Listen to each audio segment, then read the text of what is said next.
One of the amazing things about the nighttime is that the nighttime is very special whether you're a believer or not. One of the things that psychologists often discuss is that nights are usually considered a spiritual time.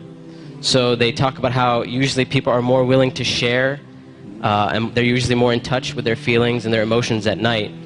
And this is why you see when people go out on dates and stuff like that, when do they usually go out? During the day or at night? So people are more likely to be in touch with their spiritual side and their feelings and their emotions. And what Islam does is that it takes advantage of this time.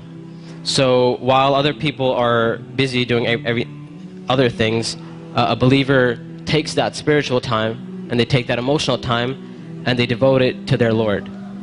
And one of the things that the scholars often talk about is that the night is a testimony of a person's love. So whatever a person loves, you'll see that they'll usually devote their night to that. So if a person's only concern in life is to have fun and party and maximize pleasure, they'll spend their night trying to do that. If a person's concern is their afterlife and their love for Allah, then they'll spend their night in concern about their akhirah. And they'll spend their night devoted to Allah Azza wa Jal. As Allah Azza wa Jal said, وَالَّذِينَ آمَنُوا أَشَدُّ حُبًّا لِلَّهِ. That those who believe, they're stronger in their love for Allah Azza wa Jal. It's no secret, it's no surprise that our ummah today, our nation today, is not doing too well. And I hate to be negative, I hate to be negative about issues, but this is just a reality. And the point isn't for us to become depressed and say we're a goner and there's nothing we can do. The point is, how do we bring ourselves out of this situation, and how do we become like the companions radiallahu ta'ala anhum?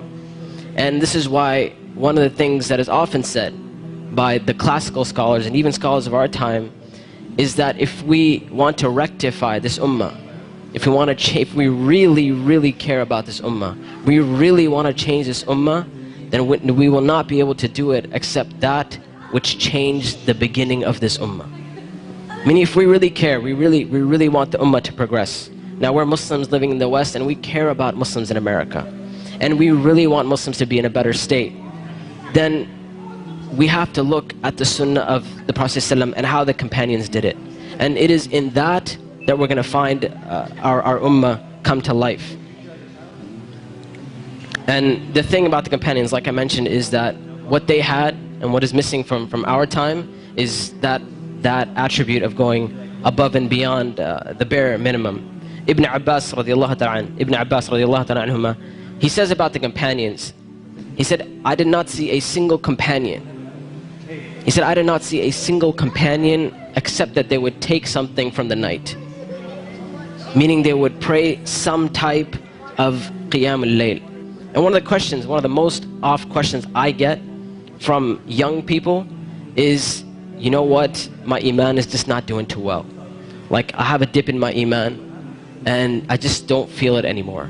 Or a lot of times people who start practicing Islam, they'll have this iman high and they're doing really well, and then a time will come where they'll be like, it just doesn't feel the same anymore. Or a lot of times reverts and converts will say, when I first became Muslim, it was the most amazing experience of my life, and I want that back. I want that experience back. And one of the first questions I ask these people is, how is your connection with Allah? How is your Qiyam al-Layl? When was the last time you got up in the middle of the night or in the last third of the night to pray to your Lord? And if the answer usually is, well, I don't really do that. I just try to do my 5 daily prayers. I'm just happy if I can get that in. And I tell them, I say, listen, if you're cutting off your connection with Allah, how are you going to get better? You can't expect your iman to just get fixed all of a sudden on its own. It's not going to happen. You have to take steps for you to become a better Muslim. You have to take steps to reach that level of iman. When it comes to Qiyam al-Layl, one of the advices I often give, and I give this advice because this was the advice given to me by my teachers, is if you want to pray Qiyam al-Layl, all you have to do is just try it. And I'm not talking about spending a third of the night praying or half of the night praying. I'm saying get up 10 minutes before Fajr. Just 10 minutes before Fajr. And we know the Prophet ﷺ told us that it is the last third of the night where Allah Azza wa Jal comes down to the lowest parts of the heaven and He asks, He says, which one of my servants is seeking my forgiveness that I may forgive them? And which one of my servants is seeking my mercy that I may be merciful for them?